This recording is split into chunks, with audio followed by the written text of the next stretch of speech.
Hi, hello there. We're back. This is June Alma, the June Alma Show. And this segment, we would like to focus on the real meat of the episode, which is comparing our Filipino students to students abroad.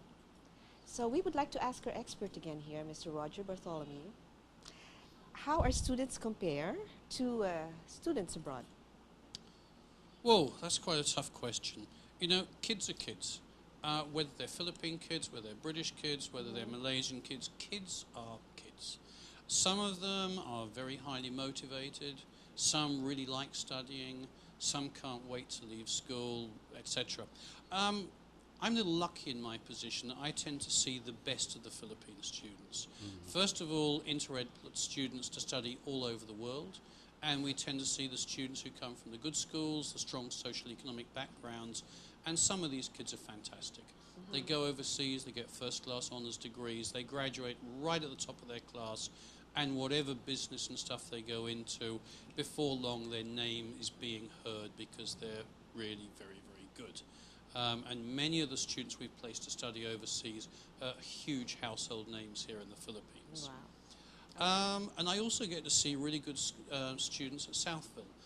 We have the International Baccalaureate program. I still teach English. I still teach history, English literature and history. And once again, we tend to see the cream of the local students. These kids are fantastic. They are really, really, really good. Thank you. Just across the street from me is, and I won't give the name of it, but is a national high school. And in there, It's a public they school? have it's a public school. They have 110 students in a class in my school. A lot. Now, even when the students there want to learn and they want to do well, how can a teacher really handle 110 students? So their opportunity to learn is diminished. So even when the kids are very highly motivated, you don't tend to see particularly good learning outcomes. And I think that's one of the differences, if you like, between the Philippines and other countries, is at the top end, our kids, like the top kids in the other countries, are fantastic. As you come down the lower end, I believe there is less and less opportunity for our students to learn in a good environment. And I believe they're disadvantaged.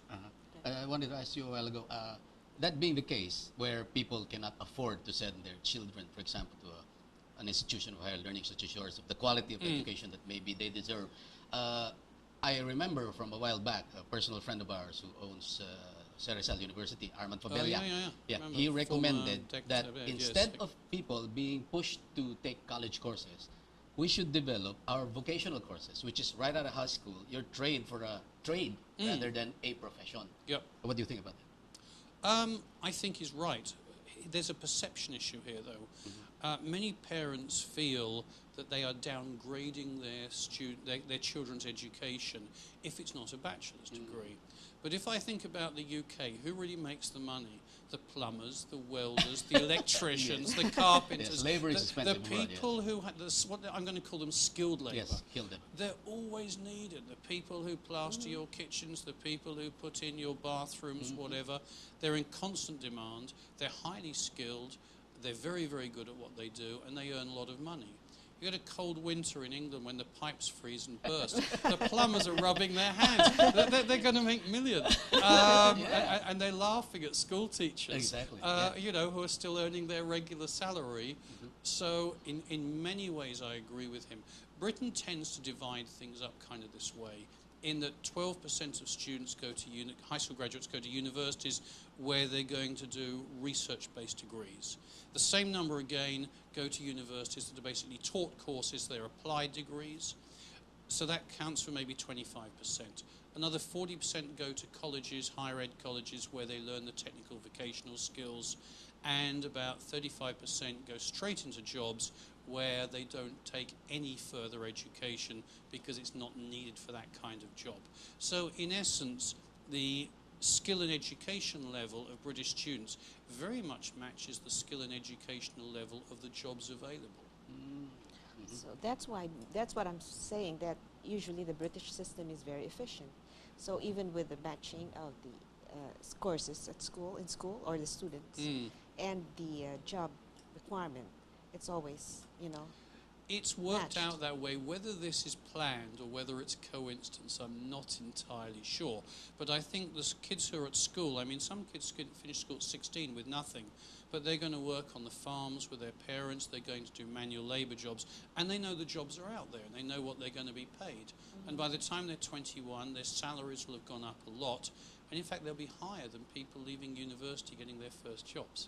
But the people leaving university in 2 or 3 years after that will start moving rapidly up the pay scales, and they will leave them behind. So swings and roundabouts, different people, different positions. So coming back to Fabelia's comment, I totally agree. But then we have to make trade skills and other such skills, let's call it socially acceptable to the middle class, which at the moment it isn't. But what has made it socially acceptable is the phenomena of the Filipino overseas worker. Because now their pay scales are much, much higher than they are locally. This is true because many of them have now moved into supervisory and management jobs. They're no longer the manual, the bottom end. Filipinos in the Middle East are now very much regarded as skilled supervisors, managers. Yes, Look at right. our nurses overseas. I mean, they're amongst the best there are. These are skilled positions. But do you call nursing vocational? No. But in many countries, yes, it's considered a vocational skill, not an academic skill. Yeah. Because originally you learnt simply by going into a hospital at the age of 16 and learning. It wasn't a university course. It's only recently in Western countries that nursing has become a university course as well, but you can also learn nursing simply by joining a hospital as a student nurse at the age of 16 and learn at the hospital. So there is such that vocational aspect to nursing. Let's take a subject like architecture. In the UK, at the age of 18, you can leave high school and go and work for an architect's company. After 4 or 5 years, you can take your Royal Institute of British Architects Level 1 exams. And then 3 years later, when you're ready, the chief architect will sign off, you can take your second level. Maybe 3 years later, you take your third level, and you become a fully licensed, registered architect for all levels, having never seen the inside of a university. That's fantastic. You can do the same with law. You don't have to go to university to become a lawyer. So there is that work trade route even to the professions. I think you that don't might be- have to go to university. Wouldn't that be artisanship? As opposed to what we have here, That's right? quite a good word for it. Yeah, artisanship that is would be probably a good artisanship. word. Yes, so there is an alternative route. You don't have to be the university That person. would be a nice system to adopt here, Yeah. right? And you also, I understand you also have, at different levels, you have testing instruments to test the performance of and the progress of the worker. Metrics. Yeah. Wow, To measure. you're getting onto my favourite subject now. Let's go back to K-12. My big concern with K-12 is that unless we have a learning outcome that is externally examined, in other words, not marked by the teachers in the schools who taught them, but is externally Right. examined Common so that we denominator. know a proper standard, all of the time, money and effort spent putting K-12 in may be wasted. I really believe we've got to have an impartial and external way of assessing what level students are really at when they graduate. Is it? Do we have we have already it? the international barometer for this? Yeah. Put it another way, there's international organisations like edXL, they're part of Pearson in the UK, who are the biggest organisation in the world for doing this kind of external validation. There's many ways of doing it. It can still be done within the Philippines and you can still achieve international standards. It's a matter of putting in a system that can cope with the numbers, the geography, the infrastructure that we've got. But I think if we don't do it, then we're doing a disservice to our graduates, to our schools, and the amount of money and effort put in implementing K-12. Yeah. Judge, We need to June, do it. you took the NCE, right? Yeah, so did I. But how is the Yeah. NCE now compared to something to evaluate the K+12? Okay, let me give you an example. You've probably got in your NCE either 99, but more likely 99+%. And yet maybe from your high school, your transcript was average 86%. You might get a provincial valedictorian taking the NCE who got 83%. That's true. But her transcript shows 96%.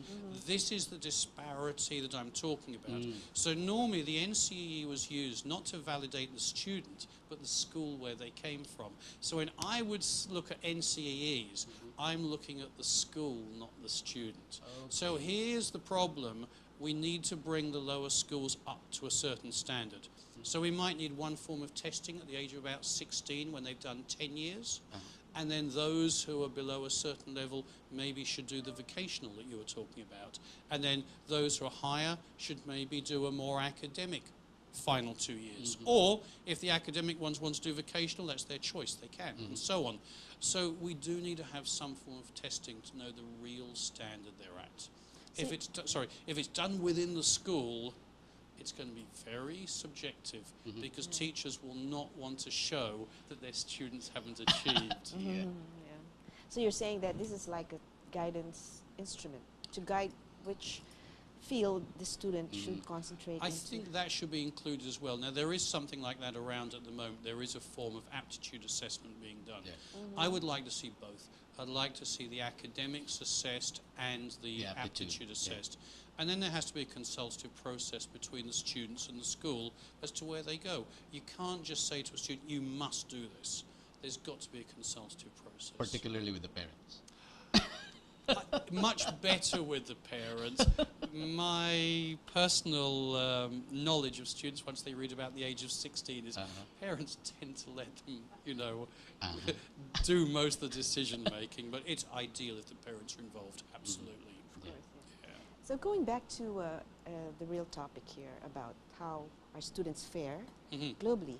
So because even, domestically, our students, for instance, perhaps because of the English factor, I noticed that in the workforce already, there's always the edge of the Filipino because of the English factor.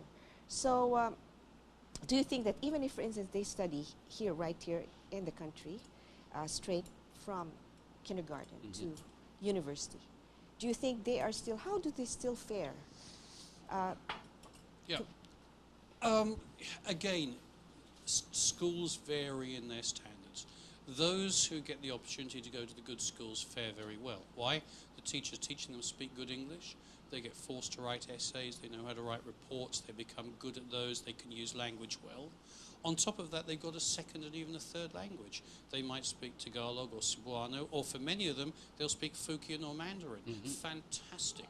So these are the kind of things that make our students really good in the workforce and very competitive. Not only do they have the good command of English and the good education, they've got one or sometimes even two other languages coming with it. So in that sense, how do our students fare? They fare very well. If you then add an overseas education to that, I mean, you mentioned that ADB helps you do your graduate studies, whatever, but add an overseas education to that, that opens the doors for some of the more international jobs, and suddenly you see our students go right to the very top.